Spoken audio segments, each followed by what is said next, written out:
Fala galerinha, show do Instituto Educacional São José. Eu sou o professor Antenor, professor de Biologia e hoje eu tenho duas dicas show para você se sair bem no Enem e na UEMA. O que é mais cobrado nesses vestibulares? O tema mais cobrado é ecologia.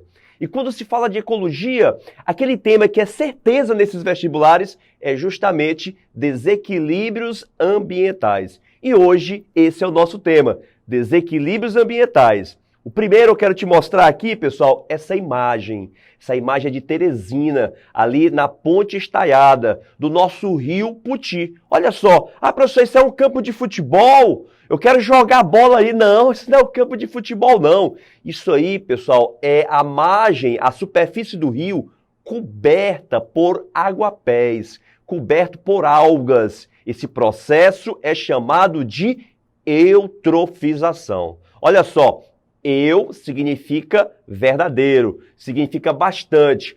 Trofo significa nutrientes. Então, eutrofização é um desequilíbrio ambiental que ocorre em meio aquático quando existe um excesso de nutrientes, ou nutrientes orgânicos ou nutrientes inorgânicos, como fosfato e os nitratos. Beleza? Show! Então vamos ver como é que ocorre esse desequilíbrio? Vem comigo! Professor, olha só, outro exemplo. Eu estou te dando aí uma dica do que está causando esse desequilíbrio. Antes de começar, eu queria que você entendesse que no Enem e na UEMA, 3 são os focos. Primeiro, o que causa o desequilíbrio. Segundo, quais as consequências daquele desequilíbrio. E terceiro, quais as medidas mitigatórias. Professor, o que é uma medida mitigatória? É aquela que contribui para minimizar aqueles impactos ambientais, para reduzir os impactos ambientais. Então vamos lá, eutrofização. Eu estou te dizendo aí o que causa essa eutrofização. Tá vendo essa boquinha aí? É uma boca de um bueiro, é uma boca de um esgoto. O esgoto está sendo despejado no rio ou no lago. E no esgoto você tem um excesso de matéria orgânica, aquela comida que tu ingere, aquelas sobras, ou o cocô que é dado pelo ralo, né, que desce pela descarga lá do vaso sanitário, isso tudo vai para o rio. Lógico, professor, era para ser tratado, era para ter uma estação de tratamento de esgoto. Sim, aqui em Teresina nós temos, mas não são estações de tratamento suficientes para dar conta de todo o dejeto que é jogado no rio. Tudo bem? Então vamos lá. Primeiro chega matéria orgânica. Anota aí, eu quero que você faça suas anotações sobre as etapas da eutrofização. Primeira etapa, aumento da matéria orgânica. Como é que essa matéria orgânica chega no rio ou chega no lago? Através do esgoto. Pode ser também, pessoal, através de uma enxurrada. Teve uma chuva forte que levou muita matéria orgânica para um rio ou para um lago. Ou então pode ser também na agricultura. Colocou um excesso de fertilizante na agricultura, né, num plantio, e quando a chuva bate, ela pode carrear aqueles nutrientes para o rio ou para o lago. Mas, principalmente, o dejeto por esgoto, né, a liberação de matéria orgânica por esgoto. Pessoal, vamos lá. Chegou matéria orgânica no ambiente. O que vai acontecer com essa matéria orgânica? Ela vai ser decomposta. E quem é que são os decompositores? Fungos e bactérias. Aqui nós vamos dar atenção às bactérias.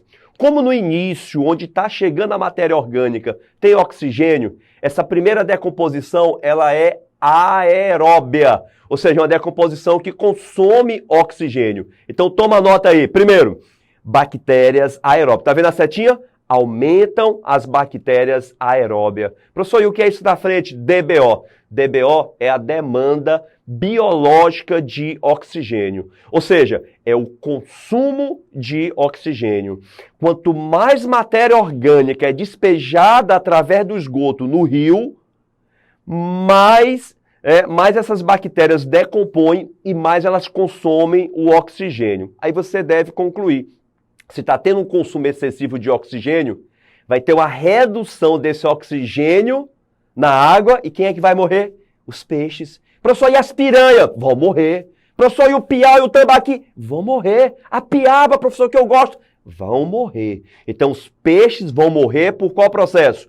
Por asfixia. Então, toma nota aí. Reduz o oxigênio, morte de peixes por asfixia. Entendam? Matéria orgânica é decomposta, ela vira o quê? Inorgânica. Principalmente, pessoal, nitrato e fosfato.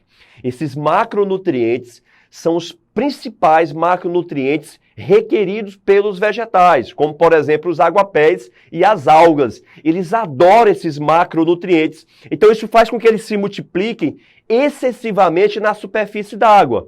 Ok? Então, olha só, aumenta os nutrientes. Esse P é o de fosfato e esse N é o de nitrato. Isso faz com que as algas cubram a superfície da água. Então, nós tivemos aí uma floração de águas. Ou seja, as algas cobriram a superfície. Qual é o problema disso? Dificulta a entrada de luz. E as algas que estão no fundo morrem sem a presença da luz. Elas não conseguem fazer fotossíntese para produzir seu próprio alimento. Legal? Aí, veja só, algas mortas, que pena, né? Peixes mortos, horrível. Então, algas e peixes mortos, isso tudo corresponde a mais matéria orgânica. Aí você entende. Se tem matéria orgânica, o que acontece com ela? É decomposta, só que não tem mais oxigênio. Então, agora a decomposição é anaeróbia. E essa decomposição anaeróbia, pessoal, ela é feita por bactérias anaeróbias. E essas bactérias, infelizmente, acabam liberando toxinas na água.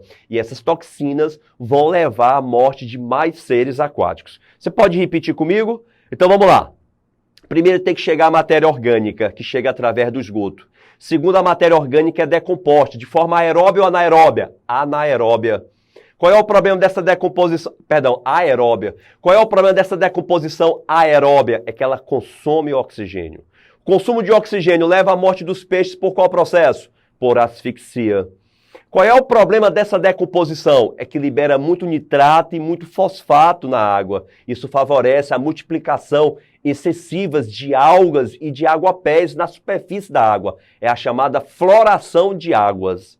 Qual é o problema dessas algas na superfície? É que dificulta a entrada da luz. E as algas que estão no fundo, elas morrem por falta de luz. Então, peixe morreu por asfixia, algas morreram por falta de luz. Tudo isso vai ser decomposto, só que não tem mais oxigênio. Então, a decomposição agora é o quê? Anaeróbia, ou seja, sem oxigênio. E essas bactérias acabam liberando substâncias tóxicas que vão matar mais seres vivos. Vamos lá, qual é a medida mitigatória? O que eu posso fazer para minimizar a eutrofização? É simples, já foi pergunta do Enem. O que eu posso fazer? Apenas o tratamento adequado do esgoto. A ETE, Estação de Tratamento de Esgoto, porque isso faz com que aquele esgoto não chegue à água do rio, levando muita matéria orgânica, minimizando assim a eutrofização. Show? Ok, pessoal. Agora vamos para a segunda parte da eutrofização, que é a análise de gráficos. Galera, analisa esse gráfico comigo. Você tem a concentração em relação ao tempo. Olha só o número 1. Veja que a linha 1 ela está aumentando. Então, o que aumenta ao longo do processo de eutrofização? Os nutrientes. Tanto os nutrientes orgânicos como os nutrientes inorgânicos, à medida que o orgânico é decomposto. À medida que vão aumentando os nutrientes, também vai aumentando o quê? A decomposição. A primeira aeróbia, a segunda anaeróbia. Com o passar do tempo, o que ocorre, professor? Diminui o quê? Aumenta primeiro as bactérias aeróbias, elas aumentam, aí na linha 3, e depois elas diminuem, porque falta o oxigênio. E ao longo do tempo você percebe que na linha 2 sempre vai diminuindo. Professor, o que vai sempre diminuindo? O oxigênio e também a biodiversidade tendem a reduzir. Legal? E agora, pessoal, vamos falar sobre aquecimento global. Pessoal, aquecimento global, o professor meu me falou que não é verdade. Galera, não importa se é verdade ou se não é. O que é interessante é, para o vestibular, seja ele qual for, aquecimento global é um fato, é verdade, não é mentira, não é boato. ok? Se depois você quiser discutir se é verdade ou não, converse comigo no privado, que a gente debate aqui legal, beleza? Mas para o Enem é verdade. Para o Enem o aquecimento global existe. Vamos lá? Efeito estufa. O que é o aquecimento global? É o excesso do efeito estufa. Professor, o que é o efeito estufa? A luz do sol vem, passa pela nossa atmosfera, bate na litosfera e acaba refletindo os raios infravermelhos, ou seja, acaba sendo convertida em calor. Essa seta amarela que está entrando são os raios ultravioleta, por exemplo, a radiação solar. E essa seta vermelha corresponde aqui, ó, ao calor. Parte do calor escapa e outra parte do calor fica armazenado. Esse calor armazenado é o que nós chamamos de efeito estufa. Efeito estufa é bom ou é ruim? É necessário. Se não tiver efeito estufa, se não tiver essa retenção de calor, isso faz com que a Terra durante o dia fique muito quente, durante a noite fique muito fria. Gera um verdadeiro desequilíbrio em nosso planeta, exterminando praticamente a vida em nosso planeta. Agora, perceba o seguinte, quem é que retém esse calor? São chamados gases estufa. Existem vários gases estufa, por exemplo, o ozônio é um gás estufa, o vapor d'água é estufa, o CFC, os clorofluorcarbonetos são estufa. Mas para o Enem, você vai associar efeito estufa com dois gases. Quais são eles? Gás carbônico, que é o CO2, e o gás metano, o CH4. Então vamos lá? Aquecimento global, ele é fato para o Enem. O aquecimento global é quando o efeito estufa está em excesso. E esse efeito estufa ele é necessário para manter a vida em nosso planeta, tá bom? Com certeza você já deve ter assistido algum filme com aquelas cenas catastróficas, parece que é o filme 2012, é uma coisa assim, em que tem ondas gigantes, tsunamis, e aí regiões ficam muito quentes ou então ficam muito frias. Isso tudo são previsões das consequências do aquecimento global, tá bom? Então, quais são as fontes dos gases estufa? Vamos lá. O gás carbônico, principalmente, anota aí, gás carbônico, principalmente queima dos combustíveis fósseis, carvão mineral, o gás natural e também do petróleo, ok? Principal fonte do carbono. Outra fonte de carbono, desmatamento e queimadas. Essas são as duas principais fontes de carbono, tá bom? Quando se fala do gás metano, além dos pântanos, das plantações de arroz, dos lixões, dos aterros sanitários que liberam metano, no Enem geralmente associa a agropecuária, no caso a pecuária, a criação intensiva de boi, né, de gado bovino. Está percebendo aí a quantidade enorme de boi que eles estão confinados e aí ele fica comendo o dia todo sem se movimentar bastante, fica só comendo e soltando gases, soltando pum. Aquele pumzinho que ele vai soltando e vai liberando o gás metano. O arroto também libera gás metano que contribui para o aquecimento global. Uma dica para você. Está vendo essa luz aqui? Essa luz é uma energia, ela é provinda da energia elétrica. Essa energia elétrica vem das hidrelétricas aqui do Piauí. Hidrelétrica não é uma energia totalmente limpa. Por quê, professor? Porque o lago da hidrelétrica que você está vendo aí, ele acaba poluindo. Por quê, professor? Porque esse lago, pessoal, para ter sido feito, ele acabou por inundar uma grande área. E essa grande área alagada ficou com plantas submersas, que vão sendo decompostas e liberando o gás carbônico e também liberando o metano, que contribui para o aquecimento global. Quais são as consequências do aquecimento global? Você já deve ter ouvido falar de muita coisa. Em especial, por exemplo, derretimento das geleiras, aumento do nível dos oceanos, inundações de regiões costeiras. Por exemplo, você tem ali uma cidade costeira como Fortaleza vai ser inundada pela água do mar. Então essas são as previsões aí das consequências do aquecimento global. Na verdade, muita coisa que acontece de forma cíclica, de forma normal. Só que as pessoas estão tanto com esse negócio de aquecimento global na cabeça que acaba associando tudo ao aquecimento global. Eita, que Teresina está quente demais, é o aquecimento global. Pessoal, Teresina sempre foi quente. Entendeu? Teresina sempre foi quente. Então tem que ter cuidado com isso. Outro, olha aí, você tem espécies que podem ser reduzidas ou até levadas à sua extinção, como é, por exemplo, o caso do urso polar. Não é porque ficou quente ele vai morrer de calor, não, pessoal. É porque ele caça no gelo. Com o derretimento, a redução das calotas polares, os ursos polares perdem a área de caça, reduz a área de caça para eles. Nós temos também o aumento dos insetos em regiões frias, por exemplo, na Inglaterra, uma região fria, que tem poucos insetos, porque os insetos se multiplicam mais em regiões quentes.